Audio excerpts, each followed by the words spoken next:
ये कैसे जाने कि हमारे इष्ट देवी या देवता कौन है और कुल देवी या देवता अन्य देवता से अलग क्यों है? सबसे पहले मैं आप सभी भक्तों से अनुरोध करना चाहूंगी कि कृपा वीडियो को पूरा देखें, जिससे ये वीडियो उन सभी भक्त जन तक पहुंच पाए जिन्हें ऐसे प्रश्नों को समाधान की तलाश है। अतः अनुरोध है आप सभी से कि वीडियो पूरा देखें और शेयर करें।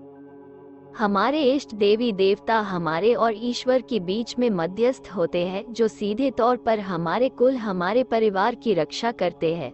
बाकी सब ईश्वर का ही रूप है।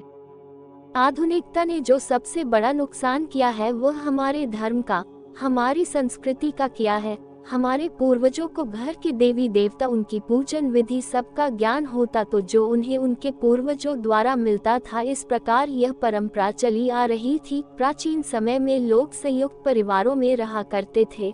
पूरे का पूरा कुनबा हुआ करता था। किसी भी उत्सव, शादी, जन्म मरण की सारी परंपराएं बड़े बुजुर्गों के अनुसार ही की जाती थी। लोग अपने घर गांव को तब तक नहीं छोड़ते थे जब तक कि कोई विपत्ति नहीं होती थी। लेकिन आधुनिक युग में लोग अपने गांव और पुराने मकानों को छोड़कर अलग अलग जगह जा बसे हैं, कमाने के लिए या किसी भी कारण से।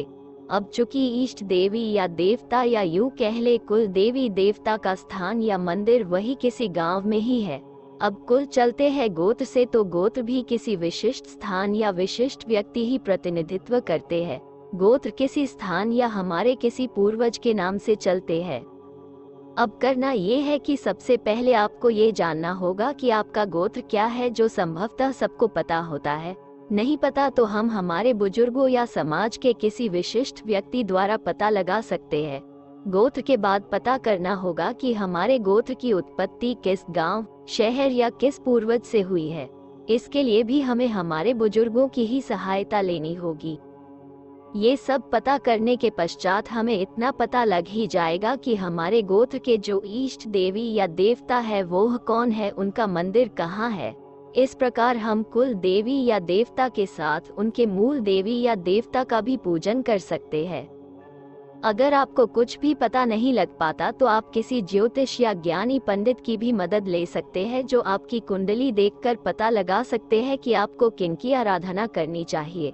और फिर ईश्वर तो सर्वव्याप्त है, जिसे मन करे उन देवी या देवता को अपना इष्ट देवी या देवता मानकर विधिवत पूजन करे और सच्चे मन से साधना करे। ईश्वर आपकी हर मनोकामना पूर्ण करेगा। अब बात करते हैं कि कुल देवी या देवता अन्य देवता से अलग क्यों है। भारत में हिंदू पारिवारिक आराध्य व्यवस्था में कुल देवता, कुल देवी का स्थान सदैव से रहा है। प्रत्येक हिंदू परिवार किसी न किसी ऋषि के वंशज हैं, जिनसे उनके गोत्र का पता चलता है। बाद में कर्मानुसार इनका विभाजन वर्णों में हो गया, विभिन्न कर्म करने के लिए, जो बाद में उनकी विशिष्टता बन गया और जाति कहा जाने लगा। हर जाति वर्ग किसी न किसी ऋषि की संतान है और उन मूल ऋषि से उत्पन्न संतान के लिए वे ऋषि या ऋषि पत्नी कुलदेव, कुलदेवी के रूप में पूज्य भी हैं। जीवन में कुल देवता का स्थान सर्वश्रेष्ठ है। आर्थिक सुबत्ता, कौटुंबिक सौख्य और शांति तथा आरोग्य के विषय में कुलदेवी की कृपा का निकटतम संबंध पाया गया है। पूर्व के हमारे कुलों अर्थात पूर्वजों के खानदान के वरिष्ठों ने अपने लिए उपयुक्त कुल देवता अथवा कुलदेवी का चुनाव कर उन्हें पूजित करना शुरू किया था। इसलिए कुल देवी देवता अलग अलग होते हैं। इसलिए हिंदू देवी देवता से अलग होते हैं।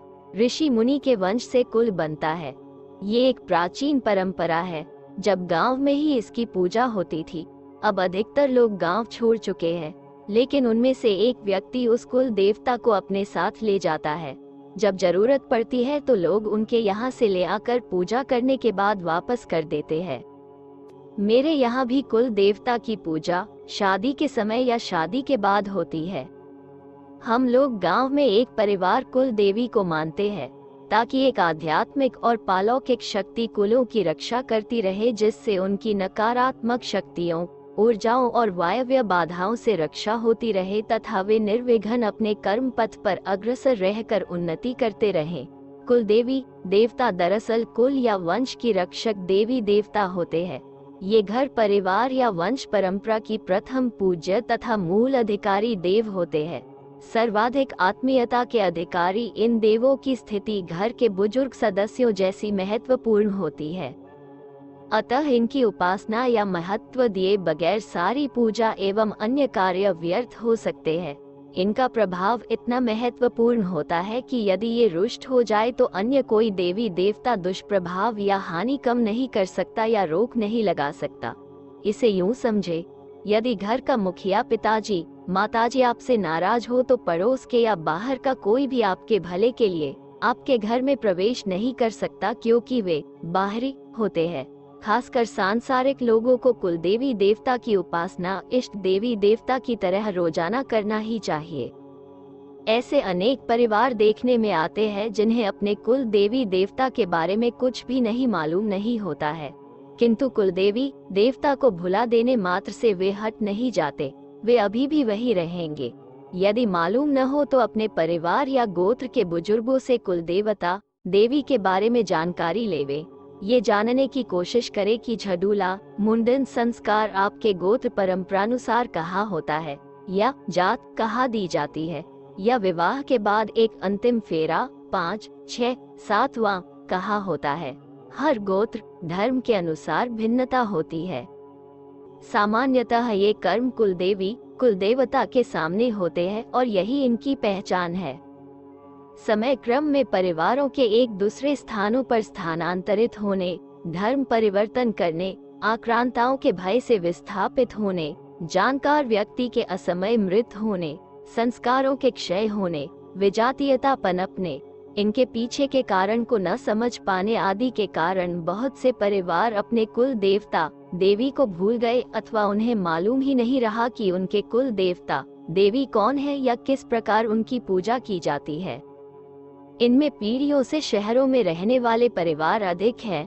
कुछ स्वयंभू आधुनिक मानने वाले और हर बात में वैज्ञानिकता खोजने वालों ने भी अपने ज्ञान के गर्व में अथवा अपनी वर्तमान अच्छी स्थिति के गर्व में इन्हें छोड़ दिया या इन पर ध्यान नहीं दिया। कुल देवता देवी की पूजा छोड़ने के बाद कुछ वर्षों तक तो कोई खास अंतर नहीं समझ में आता, किंतु उसके बाद जब सुरक्षा चक्र हटता है तो परिवार में दुर्घटनाओं, नकारात्मक ऊर्जा, वायव्य बाधाओं का बेरोक टोक प्रवेश शुरू हो जाता है।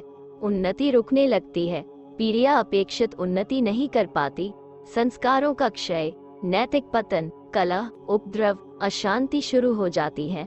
व्यक्ति कारण खोजने का प्रयास करता है, कारण जल्दी नहीं पता चलता क्योंकि व्यक्ति की ग्रह स्थितियों से इनका बहुत मतलब नहीं होता है। अतः ज्योतिष आदि से इन्हें पकड़ना मुश्किल होता है। भाग्य कुछ कहता है और व्यक्ति के साथ कुछ और घटता है। कुल देवता या देवी हमारे वो सुरक्षा आवरण हैं जो किसी भी बाहरी बाधा, नकारात्मक ऊर्जा के परिवार में अथवा व्यक्ति पर प्रवेश से पहले सर्वप्रथम उससे संघर्ष करते हैं और उसे रोकते हैं। ये पारिवारिक संस्कारों और नैतिक आचरण के प्रति भी समय समय पर सचेत करते रहते हैं। यही किसी भी इष्ट को दी जाने वाली पूजा को इष्ट तक पहुंचाते हैं। यदि इन्हें पूजा नहीं मिल रही होती है तो यह नाराज भी हो सकते हैं और निर्लिप्त भी हो सकते हैं। ऐसे में आप किसी भी इष्ट की आराधना करें, वो उस इष्ट तक नहीं पहुंचता, क्योंकि सेतु कार्य करना बंद कर देता है।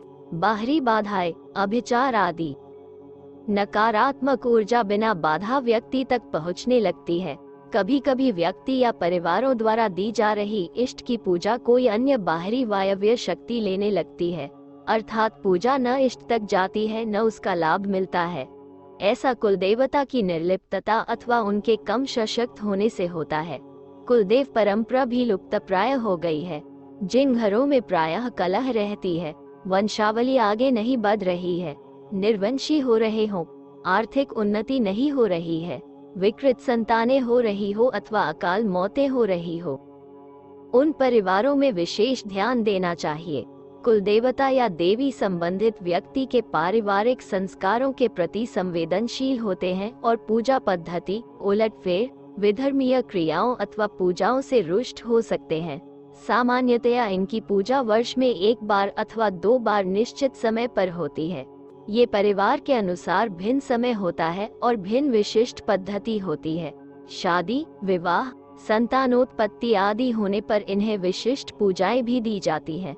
यदि यह सब बंद हो जाए तो या तो यह नाराज होते हैं या कोई मतलब न रख मूकदर्शक हो जाते हैं और परिवार बिना किसी सुरक्षा आवरण के अलौकिक शक्तियों के लिए खुल जाता है।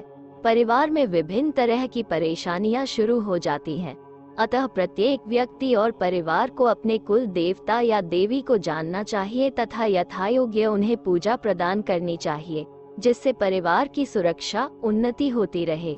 अक्सर कुल देवी देवता और इष्ट देवी देवता एक ही हो सकते हैं। इनकी उपासना भी सहज और तामझाम से परे होती है, जैसे नियमित दीप व अगरबत्ती जलाकर देवों का नाम पुकारना या याद करना, विशिष्ट दिनों में विशेष पूजा करना, घर में कोई पकवान आदि बनाए तो पहले उन्हें अर्पित करना, फिर घर के लोग खाए, हर मांगलिक कार्य या शुभ कार्य में उन्हें निमंत्रण देना या आज्ञा मांगकर कार्य करना आदि।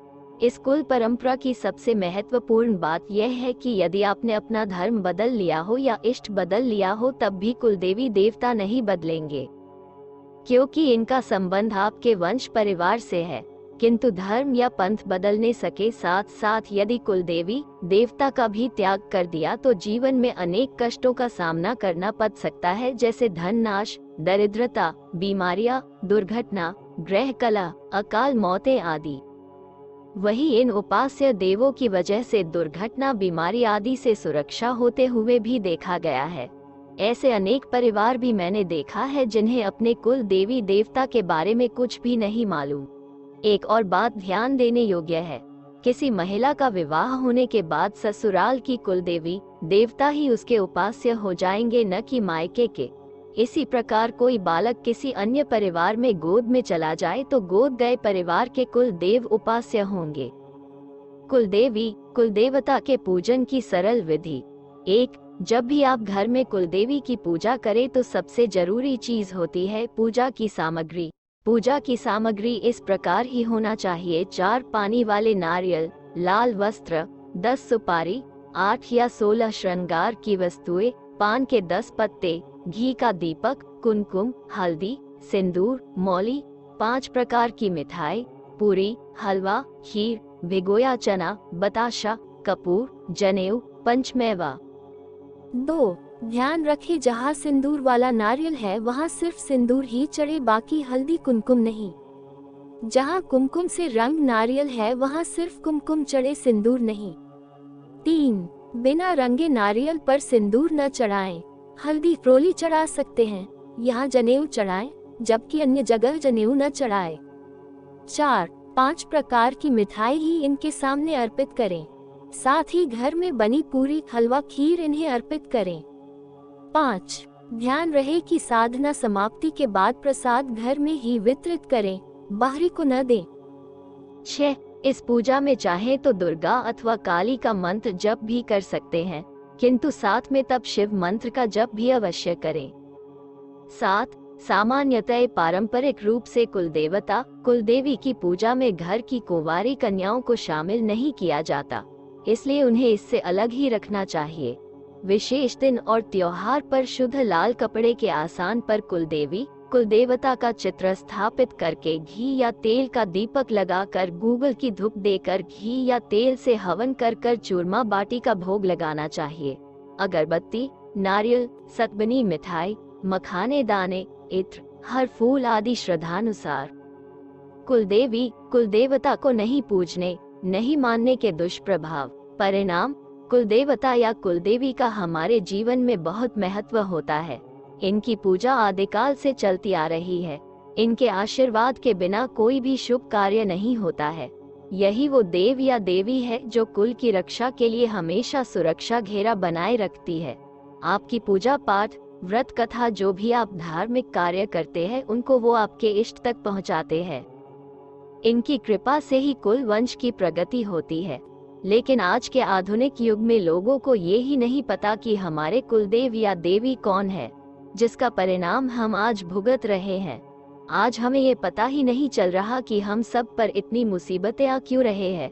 बहुत से ऐसे लोग भी हैं जो बहुत पूजा पाठ करते हैं, बहुत धार्मिक है, फिर भी उसके परिवार में सुख शांति नहीं है। बेटा बेरोजगार होता है, बहुत पढ़े लिखने के बाद भी पिता पुत्र में लड़ाई होती रहती है। जो धन आता है घर में पता ही नहीं चलता कौन से रास्ते निकल जाता है। पहले बेटे बेटी की शादी नहीं होती, शादी किसी तरह हो भी गई तो संतान नहीं होती। ये संकेत है कि आपके कुलदेव या देवी आपसे रुष्ट है, आपके ऊपर से सुरक्षा चक्र हट चुका है, जिसके कारण नकारात्मक शक्तियां आप पर हावी हो जाती है। फिर चाहे आप कितना पूजा पाठ करवा लो कोई लाभ नहीं होगा। लेकिन आधुनिक लोग इन बातों को नहीं मानते। आंखें बंद कर लेने से रात नहीं हो जाती। सत्य तो सत्य ही रहेगा। जो हमारे बुजुर्ग लोग कह गए वो सत्य है। भले ही वो आप सबकी तरह अंग्रेजी स्कूल में ना पढ़े हो, लेकिन समझ उनमें आपसे ज्यादा थी। उनके जैसे संस्कार आज के बच्चों में नहीं मिलेंगे। आपसे निवेदन है कि अपने कुलदेव या कुलदेवी का पता लगाए और उनकी शरण में जाए। अपनी भूल की क्षमा मांगे और नित्य कुलदेवता कुलदेवी की भी पूजा किया जाता है। आप सभी का धन्यवाद।